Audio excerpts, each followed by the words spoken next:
On the day I was diagnosed, I was really quite shocked to be told I'd got diabetes. I was glad that it was something specific, that it was a known condition, but I was really quite shocked that it was diabetes. I didn't know a lot about diabetes and I didn't really know anybody with diabetes, so it was a real surprise. When I was first on injections, the way injections work didn't really fit in with the way I run my life. The way I was injecting, I had to eat at particular times and have lots of snacks at particular intervals, and that was quite sort of just slightly restrictive. When the pump was first suggested to me, I was pretty exasperated with the whole sort of process of trying to manage diabetes, trying to get, working very, very hard and not really getting it under control. So I was actually at a stage where I thought I'd really be happy to try anything, and if it was a new technology, I wasn't too worried about it. I had a few sort of questions about where do you keep it, and what do you do when you're asleep, where do you put it, what do you do when you're in the bath or in the shower. They're sort of very basic practical questions, but I just thought there's enough people on them that I'm sure there's answers.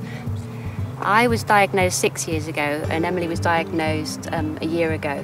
When Emily was diagnosed, I was in a different place. I was sort of more under control, knew more about diabetes, so I was less worried about diabetes and what you do with it. I was more worried about the implications for your child. When you have, it's a very different feeling from having it yourself to when it's your big baby who's got diabetes.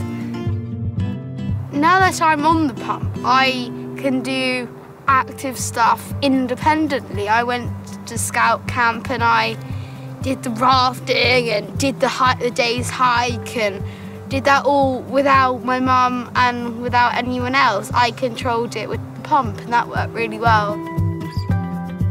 If I could have my time again and I was offered a pump right at the very beginning, I would start on the pump straight away and go through the little bit of hard work at the beginning to get things working before going through the sort of years of pain and frustration of working really hard and not really getting any better. For me, if I'd gone on the pump a lot earlier, I think I would have got to this level of control just years earlier. If I had my time again, like I went back to my diagnosis, I would definitely try and get on the pump earlier because it's helped me so much, and I think I would have managed okay, but I don't think I would be able to manage where I am at now and the control I have now without the pump.